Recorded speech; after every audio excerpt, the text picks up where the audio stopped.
জিবরিল আমিন নবী আলাইহিস সালাতু ওয়াস সালামকে নিয়ে এবার রওনা করছে। রওনা কোন দিকে যাবে? বলে বাইতুল মাকদিসের দিকে। আল্লাহ তাআলা কোরআনে কারীমের মধ্যে বলেন, সুবহানাল্লাযী আসরা বিআবদিহি লাইলাম মিনাল মাসজিদিল হারাম মিনাল মাসজিদিল হারাম ইলাল মাসজিদিল আকসা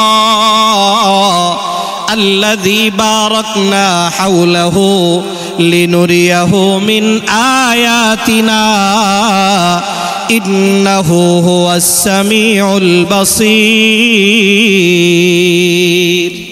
আল্লাহ রাব্বুল আলামিন বলে, আমি আমার প্রিয় বান্দাকে মসজিদুল হারাম থেকে মসজিদে আকসা বাইতুল মাকদিস পর্যন্ত রাত্রিকালীন একটা ভ্রমণ দান করেছি। বলেন না সুবহানাল্লাহ। নবীজি রওনা করছে বাইতুল মাকদিসের দিকে যাবে। কোন দিকে বলেন? বাইতুল মাকদিসের দিকে নবীজি রওনা করছে।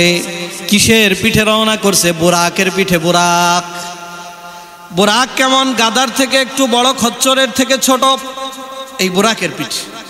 নবীজি বলেছে, জিবরিল আমিন আমার জন্য জান্নাত থেকে যেই বুরাক নিয়ে আসছে, এই বুরাকের গতি কেমন ছিল? বলে, আমার দৃষ্টির সীমা যতদূর গিয়ে পড়ে বুরাকের এক একটা পা ওই জায়গার মধ্যে গিয়ে পড়ে। এত গতি সম্পন্ন ছিল বুরাক। নবীজিকে নিয়ে রওনা করছে। যাওয়ার পথে অনেক কিছু দেখছে নবীজি। এক বর্ণনার মধ্যে আসছে, হযরতে সাঈদ ইবনে জুবাইর রাদিয়াল্লাহু তাআলা আনহু বর্ণনা করেন, আব্দুল্লাহ ইবনে আব্বাস রাদিয়াল্লাহু তাআলা আনহুমা থেকে বর্ণনা। সাহাবী হযরতে সাঈদ ইবনে জুবাইর বলেন, নবীজি বলেছে, এই সফরের মধ্যে জিবরিল আমিন আলাইহিস সালাতু ওয়াস সালাম যখন নবীজিকে নিয়ে রওনা করলেন বাইতুল মাকদিসের দিকে যায়, এমন সময় হঠাৎ করে নবীজির নাকের ভিতরে সুঘ্রাণ, অনেক সুগন্ধি সুঘ্রাণ। নবীজি ডাক দিয়ে বলে, ও ভাই জিবরিল, কিছুই তো বুঝতে পারলাম না, তুমি আমারে কোথায় নিয়ে যাও? আমি কি জান্নাতের কাছাকাছি চলে আসছি নাকি? বলেন না সুবহানাল্লাহ। জান্নাতের কি একেবারে কাছাকাছি চলে আসছি? বলে, কেন ইয়া রাসূলুল্লাহ? বলে, এই যে নাকের ভিতরে সুঘ্রাণ পাই, সুঘ্রাণ, এত সুন্দর ঘ্রাণ, এত সুন্দর খুশবু কোনোদিন আমি আমার নাকে পাই নাই। জিবরিল আমিন বলে, ইয়া রাসূলুল্লাহ, ইয়া হাবিবাল্লাহ, এখনো জান্নাতের কাছাকাছি আসি নাই, জান্নাত অনেক দূরে, অনেক দূরে, এখনো জমিনের মধ্যে আছি। বলে, তাহলে কিসের ঘ্রাণ? এবার জিবরিল আমিন বলে, ইয়া রাসূলুল্লাহ, ইয়া হাবিবাল্লাহ, এই জায়গার মধ্যে একজনের কবর আছে, আল্লাহ তাআলার এমন প্রিয়, আল্লাহ তাআলার এমন প্রিয়, ওই কবর থেকে আপনার নাকের ভিতরে জান্নাতি ঘ্রাণ আসতেছে। রব্বুল আলামিন আমাকে আপনাকে ভালোবেসে মহব্বত করে আজকের এই পবিত্র জুমার দিনে সালাতুল জুমা আদায় করার লক্ষ্যে আগে ভাগে মসজিদে আসার তৌফিক দান করেছেন। শুকরিয়া আদায় করি আলহামদুলিল্লাহ। মুআজ্জাজ মুহতারাম হাজিরিন, আমি আপনাদের খেদমতে সূরাত বানী ইসরাঈলের 1 নম্বর আয়াতে কারিমা এবং রসূল করিম সাল্লাল্লাহু আলাইহি ওয়াসাল্লামের অসংখ্য অগণিত হাদিস থেকে একটি হাদিস মুবারকা পাঠ করেছি। আল্লাহ তাআলা তৌফিক দান করলে আয়াত এবং হাদিসের আলোকে অল্প কিছু কথা আপনাদের খেদমতে আরজ করার চেষ্টা করব। ওমা তৌফিকি ইল্লা বিল্লাহ। আল্লাহ রাব্বুল আলামিন তার রসুল মুহাম্মদুর রাসূলুল্লাহ সাল্লাল্লাহু আলাইহি ওয়াসাল্লামকে আল্লাহর পরে সর্বশ্রেষ্ঠ বানিয়ে পৃথিবীতে প্রেরণ করেছেন। আল্লাহ তাআলার পরে সবচেয়ে দামি, সবচেয়ে বেশি মর্যাদার যিনি অধিকারী, তিনি আর কেউ নন, মুহাম্মদুর রাসূলুল্লাহ সাল্লাল্লাহু আলাইহি ওয়াসাল্লাম। নবীজিকে পৃথিবীতে প্রেরণ করেছে আল্লাহ তাআলা এবং রসূলের শ্রেষ্ঠত্বের প্রমাণস্বরূপ আল্লাহ তাআলা নবীজিকে বিভিন্ন সময়ে সম্মান এবং মর্যাদা পৃথিবীতে দান করেছে। নবীজিকে আল্লাহ তাআলা ঐতিহাসিক একটা সফর দিয়েছিলেন, যে সফরটা পৃথিবীতে একমাত্র একজন ব্যক্তিই পেয়েছে, তিনি হলো মুহাম্মদুর রাসূলুল্লাহ সাল্লাল্লাহু আলাইহি সাল্লাম। এখন যেহেতু রজব মাস, এই রজব মাসকে কেন্দ্র করে অনেকেই শবে মেরাজ, নবীজির মেরাজ নিয়ে আলোচনা করবে। এজন্য আমরাও এই মেরাজ সংক্রান্ত সহি শুদ্ধ কথা যেগুলো কোরআন ও হাদিসে আছে সংক্ষিপ্ত আকারে এক জুমায় হলেও আমাদের আলোচনা করা দরকার। সেই জায়গা থেকে আজকে আয়াতে কারিমা তিলাওয়াত করেছি। মনে রাখবেন নবীজির এই সফরটাকে দুই ভাগে ভাগ করা হয়। কয় ভাগে বলেন? দুই ভাগে। একটা অংশকে বলা হয় ইসরা, আর একটা অংশকে বলা হয় মেরাজ। ইসরা মানে হলো, শাব্দিক অর্থ হলো রাত্রিকালীন ভ্রমণ। নবীজিকে রাতের বেলায়, পুরা সফরটাই তো রাতে হয়েছে, এবং রাতে হয়েছে যে এক রাতের পুরা অংশ, মানে পুরা রাত ব্যাপী হয়েছে এমনটাও না। রাতের কিছু সময়ের ভিতরে আল্লাহ তাআলা নবীজিকে মক্কার থেকে বাইতুল মুকাদ্দাস নিছে, বাইতুল মুকাদ্দাস থেকে 7 আসমান জমিন সব ঘোরায়া, আরশ কুরসি লৌহ কলম সব দেখায়া এক রাতের কিছু অংশের ভিতরে আবার মক্কাতুল মুকাররমায় ফিরাইয়া দিছে। এটা নবীজির মুজিজা, আল্লাহর কুদরতের বহির প্রকাশ। দেখেন এক রাতের কিছু অংশ, যে এটা কোরআনের ধারাবাহিকতা থেকে বোঝা যায়, কোরআনের আয়াত যেভাবে ব্যক্ত করছে। আল্লাহ বলছে, সুবহানাল্লাযী আসরা বিআবদিহি লাইলাম মিনাল মাসজিদিল হারাম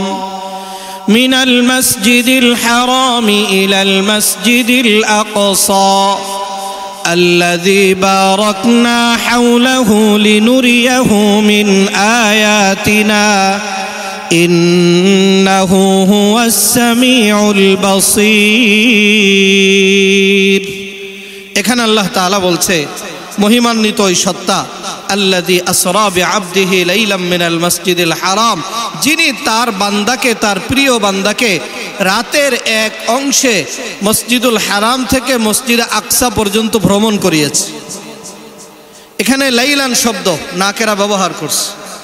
এটা ওলামা ইকরাম বুঝবে কেন নাকেরা ব্যবহার করছে। রাত, পুরা রাত না, রাতের একটা অংশ বোঝানোর জন্য আল্লাহ তাআলা এখানে নাকেরা ব্যবহার করছে। তার মানে ভ্রমণটা যে আল্লাহ করিয়েছে, এই ভ্রমণটা তো ছিল হাজার হাজার বছরের ভ্রমণ। কি বলেন? মক্কা থেকে, তৎকালীন মক্কা থেকে বাইতুল মুকাদ্দাস এইটুকু যাইতে লাগতো 40 দিন। কয়দিন বলেন? 40 দিন। এতটুকু রাস্তা যাইতেই লাগতো 40 দিন। এরপরে বাইতুল মাকদিস থেকে উপরের দিকে যে আল্লাহ তাআলা নিছে, প্রথম আসমানের দূরত্ব 500 বছরের রাস্তা, আবার প্রথম আসমান থেকে দ্বিতীয় আসমানের দূরত্ব 500 বছরের রাস্তা, মাঝখানে এক এক আসমানের পুরত্ব, যেই পরিমাণ পুর আসমানটা, এটাও 500 বছরের রাস্তা।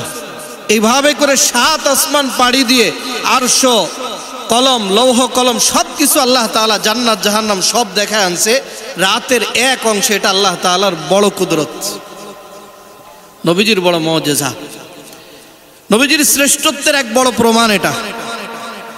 এই মেরাজ সংক্রান্ত দুইটা কথা আগে মনে রাখবেন। যদি কেউ মেরাজকে অস্বীকার করে তাহলে ঈমান থাকবে না। ঈমান কি বলেন? থাকবে না। মেরাজ হয়েছে নবীজির সশরীরে, জাগ্রত অবস্থা। অনেকে বলে ঘুমের অবস্থায়, না, নবীজির মেরাজ হয়েছে কি? সশরীরে জাগ্রত অবস্থায়। এটাকে যদি কেউ অস্বীকার করে তাহলে ঈমান থাকবে না। কারণ আল্লাহ তাআলা নিজে কোরআনে বলছে, সূরা বনী ইসরাঈলের এক আয়াতে বলছে, আবার আল্লাহ তাআলা সূরাতুন নজমের 18-19টি আয়াত ব্যাপী এই মেরাজ সংক্রান্ত আলোচনা আল্লাহ তাআলা করেছে। এজন্য এটাকে অস্বীকার করার মতো কোনো অবস্থা নাই। যদি কেউ অস্বীকার করে তার ঈমান থাকবে না। তবে একটা কথা মনে রাখবেন, আমরা যেটা করি, যে কারণে আজকে আলোচনা করা আমার উদ্দেশ্য, মূল টার্গেট যেটা, আমরা অনেকে এই মেরাজের নির্দিষ্ট একটা দিন ধার্য করে ওই দিনে আমরা বিশেষভাবে কিছু নিজেদের আবিষ্কৃত পন্থায় কিছু ইবাদত আমরা করি। এটার কোনো ভিত্তি কোরআন ও হাদিসে নাই। মেরাজ কবে হয়েছিল নির্দিষ্ট তারিখটাই তো নাই। এখানে যারা ঐতিহাসিক, যারা ইতিহাস লেখছে, ওনারা বিভিন্ন মত ব্যক্ত করছে। একটা মতের উপরে কেউ স্থির না কবে হয়েছিল। প্রেক্ষাপট কি ছিল এটা ঠিক আছে, মেরাজের প্রেক্ষাপট কি, কোন প্রেক্ষাপটে আল্লাহ তাআলা নবীজিকে এই ঊর্ধ্বগমনে নিয়ে গেলেন, নবীজিকে সব কিছু দেখায়া দিলেন, প্রেক্ষাপট কি এটা আছে সিরাতের কিতাবে। কিন্তু কোন তারিখে নির্দিষ্টভাবে মেরাজ হয়েছিল এটা সুনির্দিষ্ট করে বলা যায় না। অনেকে এই যে রজব মাস চলছে, 27 তারিখকে নির্দিষ্ট করে এই রাতে বিভিন্ন কোয়ালিটির ইবাদত নিজেরা বানাবে, যেগুলির কোনো ভিত্তি কোরআন ও হাদিসে কোথাও নাই। এজন্য আমাদেরকে দুইটা কথা মনে রাখতে হবে। এক নম্বরে হলো, নবীজির মেরাজ হয়েছে, এটা অবশ্যই হয়েছে, সশরীরে হয়েছে, এ ব্যাপারে আমাদের কোনো সন্দেহ নাই। কোরআন বলছে, আল্লাহ বলছে। দুই নম্বর কথা হলো মেরাজ কবে হয়েছে, কত তারিখে হয়েছে, ওই রাতের কোনো আলাদা ইবাদত আছে কিনা। সুনির্দিষ্টভাবে আমরা রাতের কথাও বলতে পারি না কোন রাতে হয়েছে। আর ওই রাতের কোনো ইবাদত, নির্দিষ্ট ইবাদত, কোনো আলাদা পদ্ধতির ইবাদত কোরআন ও হাদিসে কোথাও নাই। এজন্য আপনারা রুটি বানাবেন না। অনেকে আছে এই রাতে রুটি বানায়, 27শে রজবকে রুটি বানায় হালুয়া দিয়ে, আবার 100 রাকাত 200 রাকাত 300। আপনি স্বাভাবিকভাবে প্রত্যেক রাতে যে রাতে মনে চায় আপনি যত রাকাত মনে চায় নামাজ পড়েন, কিন্তু ওই রাতের নির্দিষ্ট নামাজ বানায়া এই পদ্ধতিতে পড়তে হবে, এইভাবে পড়তে হবে, এত রাকাত পড়তে হবে, এই মর্মে কোরআন ও হাদিসে কোথাও কোনো বাণী পাওয়া যায় না। এজন্য আমরা সতর্ক থাকবো। আল্লাহ তাআলা আমাদেরকে তৌফিক দান করুন, সকলে বলে আমিন। তো বলছিলাম এই মেরাজটা, নবীজির এই মেরাজ, এই যে সফর, ঐতিহাসিক সফর, এই ঐতিহাসিক সফরটা দুই ভাগে বিভক্ত। কয় ভাগে বলেন? দুই ভাগ। একটা হলো নবীজি প্রথমত মক্কাতুল মুকাররমা থেকে নবীজিকে জিবরিল আমিন আলাইহিস সালাম উঠায় নিয়ে যায় বাইতুল মাকদিসে। মক্কা থেকে বাইতুল মাকদিস পর্যন্ত সফরের একটা অংশ, আর বাইতুল মাকদিস থেকে আবার উপরের দিকে যে নবীজি গিয়েছে, উপরে প্রথম আসমান, দ্বিতীয় আসমান, তৃতীয় আসমান, আরশ, কুরসি, লৌহ, কলম সব কিছু যে দেখছেন, এটা হলো এই সফরের দ্বিতীয় ধাপ। আসলে আমরা সংক্ষেপে আলোচনা করব। এই সফরটা নবী আলাইহিস সালাতু ওয়াস সালামের জিন্দেগীর অনেক বড় এক সফর। এটা কত বড় সফর দেখেন, একটু বোঝার জন্য চেষ্টা করেন। যদি মনে করেন কোন দেশের, এক দেশের সরকারকে আর এক দেশের সরকার যদি দাওয়াত করে, তো অন্য দেশে যখন যায় সফরে, বাংলাদেশের যিনি সরকার, অন্য কোনো দেশে তাকে দাওয়াত করা হয়েছে, সৌদি আরবে দাওয়াত করা হয়েছে, তো এই সরকারকে যদি দাওয়াত দেয়, এটা হলো ভিআইপি মেহমানদারি, ভিআইপি দাওয়াত। এই ভিআইপি দাওয়াতে তারা যায় এবং এই দাওয়াতের ধরনই ভিন্ন হয়। যাওয়ার সময় তাদেরকে প্রোটোকল দেওয়া হয়। ওই এয়ারপোর্টে গেলে সেখান থেকে তাদেরকে বিদায় দেওয়ার টাইমে সমস্ত বাহিনীগুলো উপস্থিত থাকে। এরপরে সরকারকে আর এক দেশে পাঠানো হয়, যে দেশে পাঠানো হয় ওখানে ভিআইপি ভাবে রিসিভ করা হয়। এটা যেন আলাদা একটা জৌলুস এবং অন্যরকম একটা ভাবসাব, ভিআইপি মেহমানদারি। পৃথিবীতে যত দাওয়াত হয়েছে, যত ভিআইপি দাওয়াতই হোক না কেন, এগুলি সব হলো মাখলুককে দাওয়াত দেয়। একজন মাখলুক, সৃষ্ট, যাকে সৃষ্টি করা হয়েছে, এমন একজন ব্যক্তি আর একজন সৃষ্ট ব্যক্তিকে, যাকে সৃষ্টি করা হয়েছে, তাকে দাওয়াত দেয়। কিন্তু একটা দাওয়াত এমন হয়েছে যে দাওয়াতটা কোন সৃষ্টি জীব আর এক সৃষ্টি জীবকে দিয়েছে এমন না। যিনি স্রষ্টা, যিনি তৈরিকারী, যিনি বানানেওয়ালা, যিনি খালেক, এই খালেক মাখলুককে দাওয়াত দিয়েছে, খালেক তার প্রিয় বান্দাকে দাওয়াত দিয়েছে। সবচেয়ে দামি দাওয়াত, এই দাওয়াতটার নাম হলো মেরাজের দাওয়াত। সরাসরি কে দাওয়াত দিছে বলেন? আল্লাহ দাওয়াত দিছে। কাকে? নবী মুহাম্মদুর রাসূলুল্লাহ সাল্লাল্লাহু আলাইহি সাল্লামকে দাওয়াত দিয়েছে। আবার দেখেন দাওয়াতটা কাকে দিয়ে পাঠাইছে আল্লাহ তাআলা? সমস্ত ফেরেশতাদের যিনি সরদার, সাইয়্যিদুল মালায়েকা হযরতে জিবরিল আমিন আলাইহিস সালাতু ওয়াস সালামকে দিয়ে আল্লাহ তাআলা দাওয়াত পাঠায়া দিছে। শ্রেষ্ঠ পয়গম্বরকে দাওয়াত দিছে আল্লাহ তাআলা। দাওয়াত দেওয়ার ক্ষেত্রে আল্লাহ তাআলা যেই ফেরেশতাকে ব্যবহার করেছে, উনি হলো সমস্ত ফেরেশতাদের সরদার। হযরতে জিবরিল আমিন আলাইহিস সালাতু ওয়াস সালামের মাধ্যমে আল্লাহ তাআলা দাওয়াত দিলেন। জিবরিল আমিন আলাইহিস সালাম নবী আলাইহিস সালাতু ওয়াস সালামকে সে ঘুমের মধ্যে ঘুম থেকে উঠাইছে নবীজিকে। উম্মে হানির ঘরের মধ্যে নবীজি ঘুমন্ত অবস্থায় রাতের বেলায় হযরতে জিবরিল আমিন আলাইহিস সালাম সাথে মিকাইল আছে, নবীজিকে উঠাইছে। ঘুম থেকে উঠায়া আল্লাহ রসুল সাল্লাল্লাহু আলাইহি ওয়াসাল্লামকে নিয়ে কাবা ঘরের সাথে নবীজিকে হেলান দিয়ে ওই জায়গার মধ্যে নবীজিকে বসায়া দিছে। এবার ওপেন হার্ট সার্জারি চলছে। নবীজি বলে, আমি দেখলাম একটা পাত্রের মধ্যে পানি আনছে, জমজমের পানি। কিসের পানি বলেন? জমজমের পানি একটা পাত্রের মধ্যে নিয়ে আসছে, স্বর্ণের পাত্র। স্বর্ণের পাত্রের ভিতরে জমজমের পানি এনে নবীজির বক্ষ বিদারণ করেছে। ওপেন হার্ট সার্জারি, নবীজির এই বক্ষটাকে ফেড়ে ফেলেছে। ফাড়ার পরে নবীজির ভিতর থেকে কলিজা বের করে ওই স্বর্ণের পাত্রের ভিতরে জমজমের পানি দিয়ে সুন্দর করে ধুয়ে আবার কলিজা যেই জায়গার ভিতরে ছিল ওই জায়গায় লাগায় দিছে। কেন করছে? বারবার নবীজিকে কয়েকবার, 4 বার এই একই কাণ্ড করা হয়েছে। নবীজির বক্ষ বিদারণ হয়েছে, খুলে খুলে সব ধুয়ে আবার লাগায় দিছে। কেন করছে জানেন? নবীজির ভিতরে যাতে দুনিয়াবি মানুষের স্বাভাবিকভাবে যে সমস্ত দুর্বলতার সাইডগুলি থাকে, হিংসা বিদ্বেষ আরও যা কিছু থাকে, এই ধরনের কোনো স্বভাব যাতে নবীজির দিলে আসতেই না পারে, এই জন্য নবীজির এই কলিজাকে বের করে ধুয়ে ধুয়ে পরিষ্কার পরিচ্ছন্ন করে পবিত্র বানা আবার ভিতরে রেখে দিচ্ছে।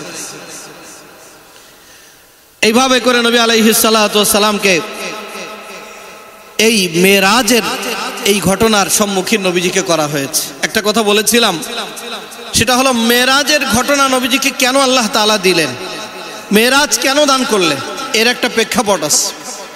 এই যে এত বড় মাকাম, এত বড় মর্যাদা নবীজিকে আল্লাহ তাআলা যে দিলেন, এই দেওয়ার পিছনে একটা প্রেক্ষাপট আছে। দেখেন, রাসূলুল্লাহ সাল্লাল্লাহু আলাইহি সাল্লাম নবুয়ত প্রাপ্তির পূর্বে মক্কায় 1 দিন আর 2 দিন না 40 বছর কাটাইছে। কত বছর বলেন? 40 বছর। আল্লাহ রসুল যে 40টা বছর মক্কাতুল মুকাররমায় কাটাইছে, এই 40 বছরে মক্কার শ্রেষ্ঠ মানুষ যাকে মনে করা হতো তিনি হলো মুহাম্মদুর রাসূলুল্লাহ সাল্লাল্লাহু আলাইহি সাল্লাম। মক্কার কাফের মুশরিকেরা নবীজিকে বলতো সাদিকুল আমিন, সবচেয়ে বড় বিশ্বাসী মানুষ, সবচেয়ে বড় সত্যবাদী মানুষ, জিন্দেগিতে মিথ্যা বলে না।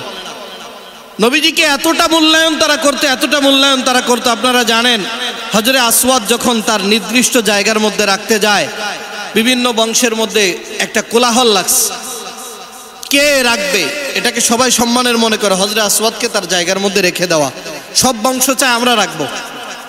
তাদের মধ্যে যখন বিবাদ হচ্ছিল, এমন সময় নবীজি মসজিদের গেট দিয়ে ঢুকছে, তখন সবাই বলতেছিল আজকে মুহাম্মদ যে ফয়সালা দিবে আমরা সবাই এক বাক্যে সেই ফয়সালা মেনে নিব। কেন বলতেছিল?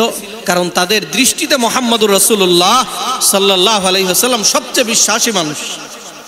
নবীজিও বিচক্ষণতার সাথে এক ফয়সালা দিলেন, বললেন এক কাজ করবা, তোমরা সব গোত্রের সবাই মিলে একটা চাদর নাও, ওই চাদরের মাঝখানে হজরে আসওয়াদ রাখো, এই চাদরটাকে তোমরা সবাই ধরে উপরে উঠাবা, আর আমি ধরে হজরে আসওয়াদকে তার জায়গা মতো রেখে দিব। সবাই মেনে নিস। তো নবীজি ছিল তাদের দৃষ্টিতে শ্রেষ্ঠ মানুষ। যখন 40 বছর পার হলো, নবীজির নবুয়ত পেলেন। কি পেলেন বলেন? নবুয়ত। আল্লাহর পক্ষ থেকে ঘোষণা আসলো, নবীজিকে বলা হলো وأنذر عشيرتك الأقربين।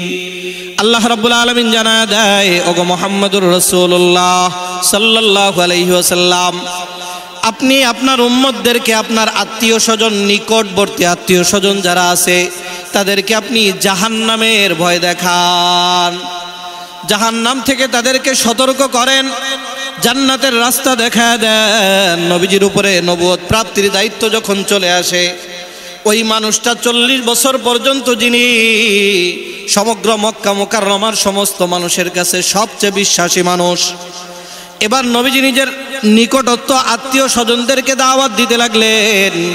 এই মানুষটা যখন দাওয়াত দিতে লাগলেন, সবার কাছে এখন সবচাইতে খারাপ হয়ে গেলেন।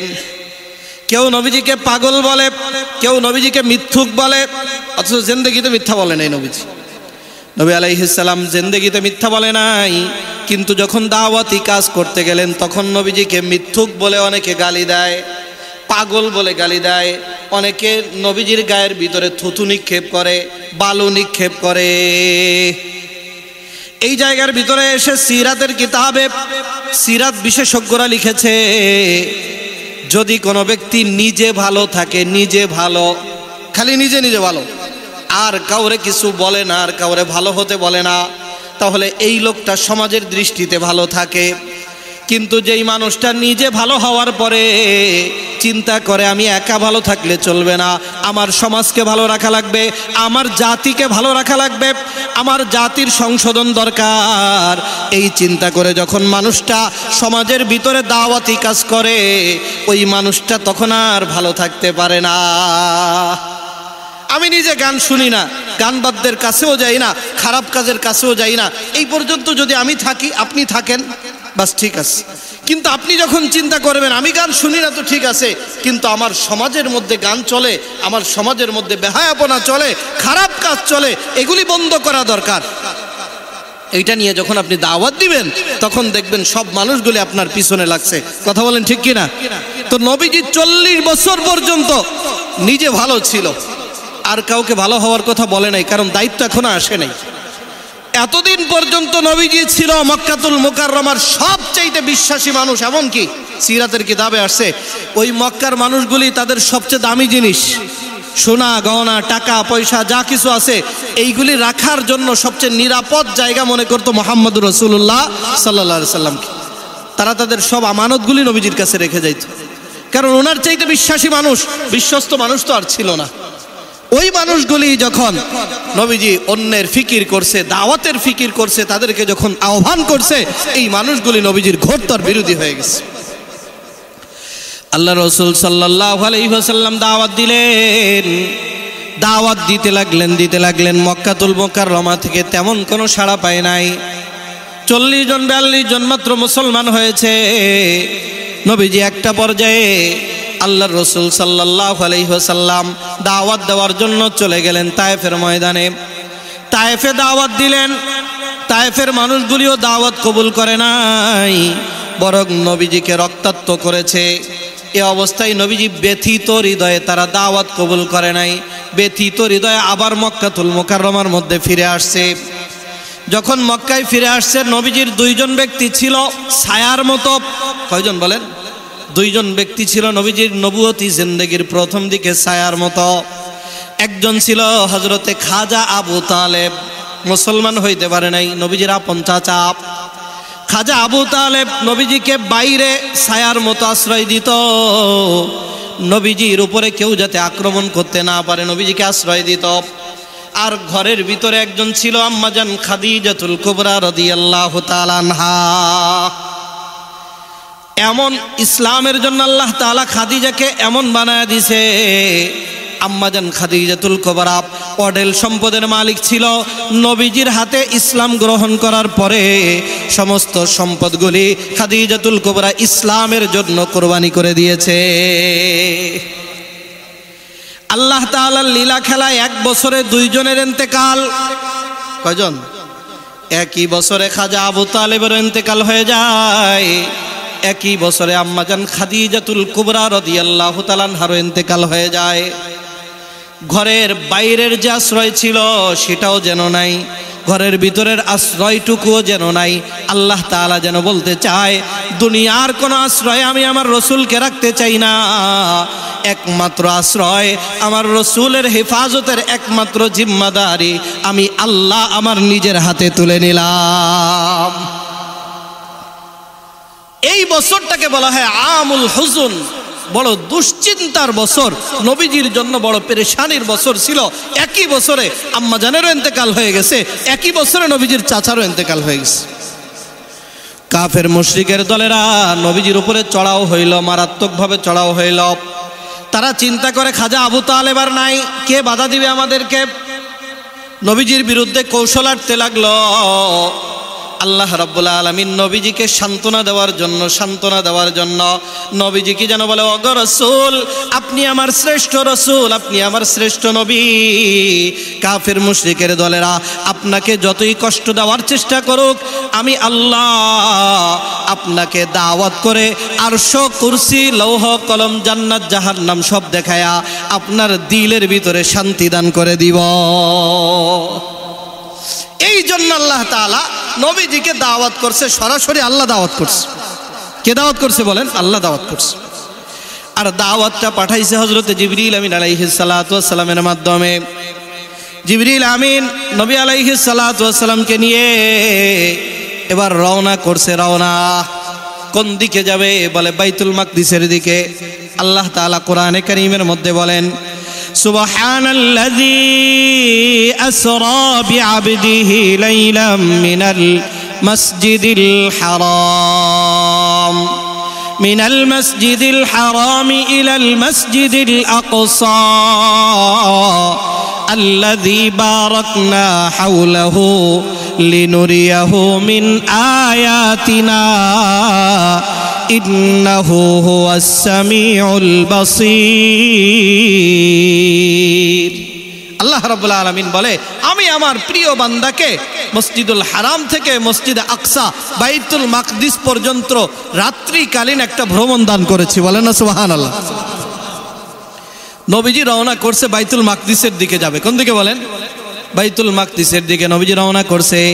কিসের পিঠে রওনা করছে? বুরাকের পিঠে। বুরাক, বুরাক কেমন? গাদার থেকে একটু বড়, খচ্চরের থেকে ছোট, এই বুরাকের পিঠে। নবীজি বলেছে, জিবরিল আমিন আমার জন্য জান্নাত থেকে যেই বুরাক নিয়ে আসছে, এই বুরাকের গতি কেমন ছিল?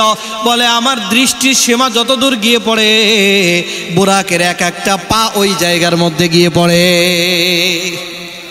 এত গতি সম্পন্ন ছিল বুরাক। নবীজিকে নিয়ে রওনা করছে। যাওয়ার পথে অনেক কিছু দেখছে নবীজি। এক বর্ণনার মধ্যে আসছে, হযরতে সাঈদ ইবনে জুবাইর রাদিয়াল্লাহু তাআলা আনহু বর্ণনা করেন, আব্দুল্লাহ ইবনে আব্বাস রাদিয়াল্লাহু তাআলা আনহুমা থেকে বর্ণনা। সাহাবী হযরতে সাঈদ ইবনে জুবাইর বলেন, নবীজি বলেছে, এই সফরের মধ্যে জিবরিল আমিন আলাইহিস সালাতু ওয়াস সালাম যখন নবীজিকে নিয়ে রওনা করলেন, বাইতুল মাকদিসের দিকে যায়, এমন সময় হঠাৎ করে নবীজির নাকের ভিতরে সুঘ্রাণ, অনেক সুগন্ধি সুঘ্রাণ। নবীজি ডাক দিয়ে বলে, ও ভাই জিবরিল, কিছুই তো বুঝতে পারলাম না, তুমি আমারে কোথায় নিয়ে যাও? আমি কি জান্নাতের কাছাকাছি চলে আসছি নাকি? বলেন না সুবহানাল্লাহ। জান্নাতের কি একেবারে কাছাকাছি চলে আসছি? বলে, কেন ইয়া রাসূলুল্লাহ?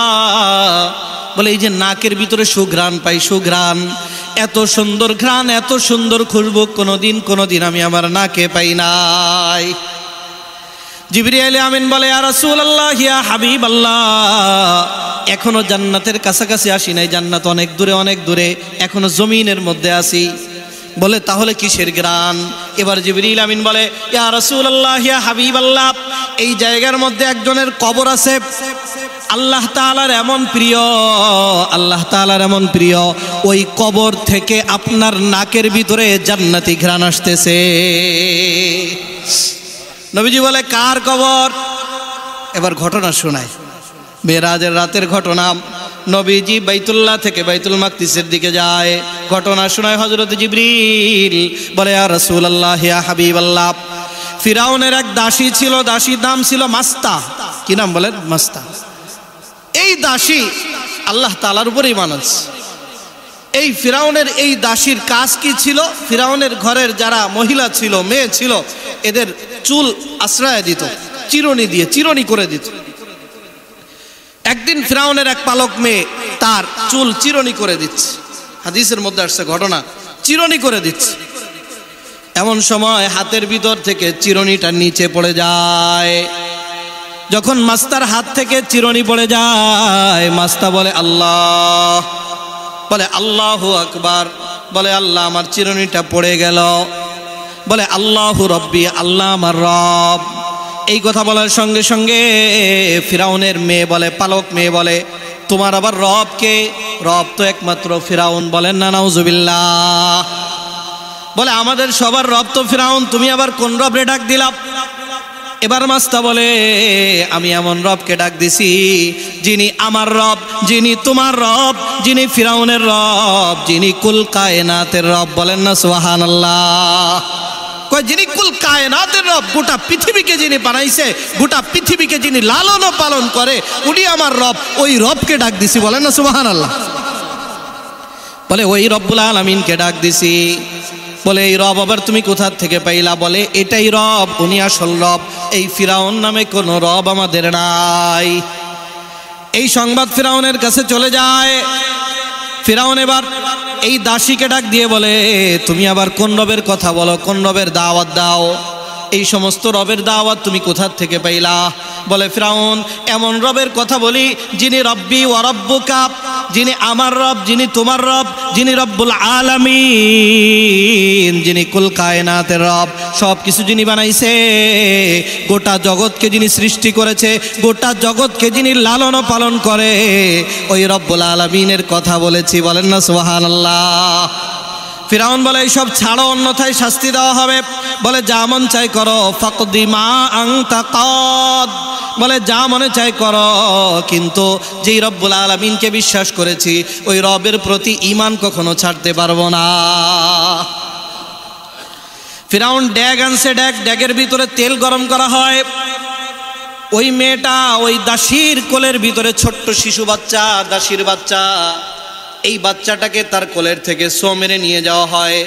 এবার বলা হয় তাড়াতাড়ি ঈমান ছেড়ে দাও, অন্যথায় তোমার এই বাচ্চাটাকে ধরে এই গরম তেলের মধ্যে ছেড়ে দেওয়া হবে। এবার এই দাসী মাস্তাব চিৎকার করে আর কান্না করে বলে, আমার জিন্দেগির আমার জীবনটা তুমি নিয়ে নাও। ঈমান আনছে, আমি অপরাধ করছি। আমার এই শিশু বাচ্চা, মাসুম বাচ্চা, ও তো কোনো অন্যায় করে নাই, কেন ওর জীবন কেন নিবা, আমার জীবন নাও। বলে না না, কিছুই শোনা হবে না, যদি ঈমান না ছাড়ো তাহলে তোমার বাচ্চাটাকে এখনই তেলের ভিতরে ছেড়ে দেওয়া হবে।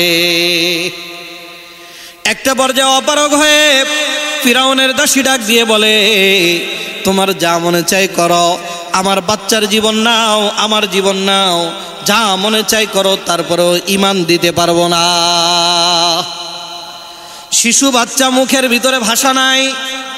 এই বাচ্চাটাকে গরম তেলের মধ্যে ছেড়ে দেওয়া হয়। এবার বাচ্চার রূহ উপরের দিকে যায়।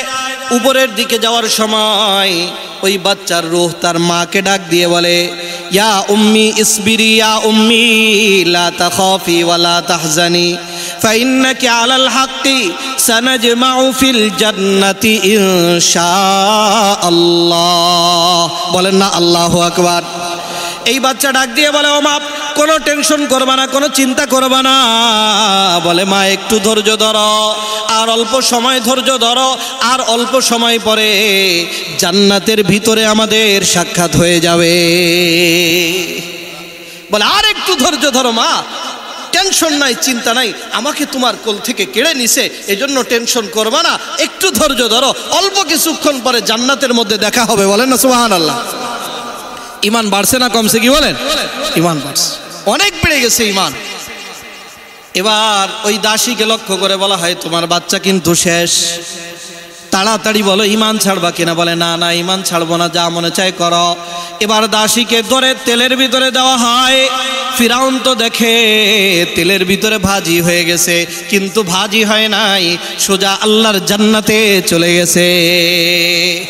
জিবরিল আমিন আলাইহিস সালাম ডাক দিয়ে বলে, ইয়া রাসূলুল্লাহ, ওই যে দাসী, ওই দাসীকে এই জায়গার মধ্যে কবর দেওয়া হয়েছিল, এই কবর, এই দাসী আমার আল্লাহর কাছে এত পছন্দের, এত পছন্দের, কিয়ামত পর্যন্ত দাসীর এই কবরের ভিতর থেকে জান্নাতি খুশবু বের হতে থাকবে। বলে, ওই খুশবু আপনার নাকে আসছে। এজন্য মেরে মোহতারাম ভাইও, ঈমানকে মজবুত করা চাই, খাঁটি ঈমান। আজকে দেখেন কি কি কারণে নষ্ট হয় অনেকে জানি না, জানার চেষ্টাটাও বোধ করি না। কখনো আসবেন যে একটু ঈমানের মেহনত করি। ঈমানের মেহনত বলতে কি, শুধু ঘরে বসে থাকলেন ঈমানের মেহনত হয়ে যাবে না, আপনাকে জানতে হবে কি কি কারণে আমার ঈমান নষ্ট হয়, এটা জানতে হবে। ঈমান কি কি কারণে নষ্ট হয়, ঈমান কি কি কারণে বাড়ে জানতে হবে, সেই অনুযায়ী ঈমানকে বানাইতে হবে। তো এই মেরাজের ঘটনার প্রারম্ভিক ঘটনা, রসুল করিম সাল্লাল্লাহু আলাইহি সাল্লাম রওনা করছে, যাবে কোথায় বলেন? বাইতুল মাকদিস। যাওয়ার পথে প্রথমেই দেখলেন, আরো অনেক কিছু দেখছে, সব কিছু বলতে পারবো না, যেহেতু সংক্ষিপ্ত আকারে বলবো। এরপরে নবীজি চলে গেলেন কোথায়? বাইতুল মাকদিস। কোথায় বলেন? বাইতুল মাকদিস। বাইতুল মাকদিসে গিয়ে বোরাককে বেঁধে রাখছে। বোরাককে বাঁধার পরে এবার নবী আলাইহিস সালাতু ওয়াস সালামকে নিয়ে হযরত জিবরিল আমিন নবীজির হাত ধরছে। হাত মোবারক ধরে নবীজিকে নিয়ে বাইতুল মাকদিসের মধ্যে ঢুকলেন। নবীজি আমার হাদিসের মধ্যে বলে, যখন নাকি ভিতরে ঢুকছে, এমন অবস্থা ভিতরে যেন একটা পিপিলিকা ঢোকার মতো জায়গাও নাই। পুরা মসজিদ ভর্তি, একেবারে নীরব নিস্তব্ধ, কোনো আওয়াজ নাই। নবীজি আমার ভিতরে ঢুকলেন, এমন সময় জিবরিল আমিন দেখে কোনো জায়গার মধ্যে কোনো জায়গা নাই, সবাই কাতারবদ্ধ হয়ে বিভিন্ন জায়গার মধ্যে বসে পড়েছে। নবীজি হযরতে জিবরিল আমিন নবীজিকে নিয়ে সোজা গিয়ে একেবারে নামাজের মুসাল্লার মধ্যে দাঁড় করায় দিছে। বলে, ইয়া রাসূলুল্লাহ, 2 রাকাত নামাজ পড়ান।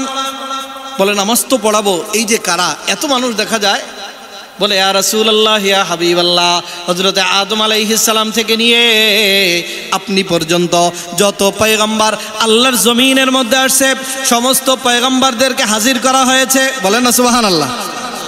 আগেই বলছিলাম কোন সরকার এক সরকার আরেক সরকারকে দাওয়াত দিছে, অন্য দেশে যাবে বাংলাদেশের সরকার, তাকে বিদায় দেওয়ার জন্য এয়ারপোর্ট পর্যন্ত বিভিন্ন বাহিনীর সদস্যরা যায় কিনা বলেন? আল্লাহ যেন বলে আমার রসুলকে বিদায় দেওয়ার জন্য জমিন থেকে আসমানে আসবে আমার রসুল বিদায় দেওয়ার জন্য। জমিনের কোনো বাহিনী নয়, জমিনের কোনো সদস্য নয়, বিদায় দেওয়ার জন্য সমস্ত পয়গম্বরদেরকে আল্লাহ তাআলা জড়ো করে দিয়েছে, সমস্ত ফেরেশতাদেরকে জড়ো করে দিয়েছে। সবাইকে নিয়ে নবীজি 2 রাকাত নামাজ পড়েছে। নবীজির ইমামতিতে সব রসুল সব ফেরেশতারা নবীজির ইমামতিতে 2 রাকাত পড়েছে। এর পরবর্তী ঘটনাগুলি আল্লাহ তাআলা তৌফিক দান করলে আগামী সপ্তাহে সংক্ষিপ্ত আকারে আলোচনা করা হবে। যা কিছু আলোচনা করলাম আল্লাহ তাআলা আমাদেরকে বুঝবার তৌফিক দান করুন, সকলে বলি আমিন। যারা সুন্নাত পড়ি না 4 রাকাত কবলা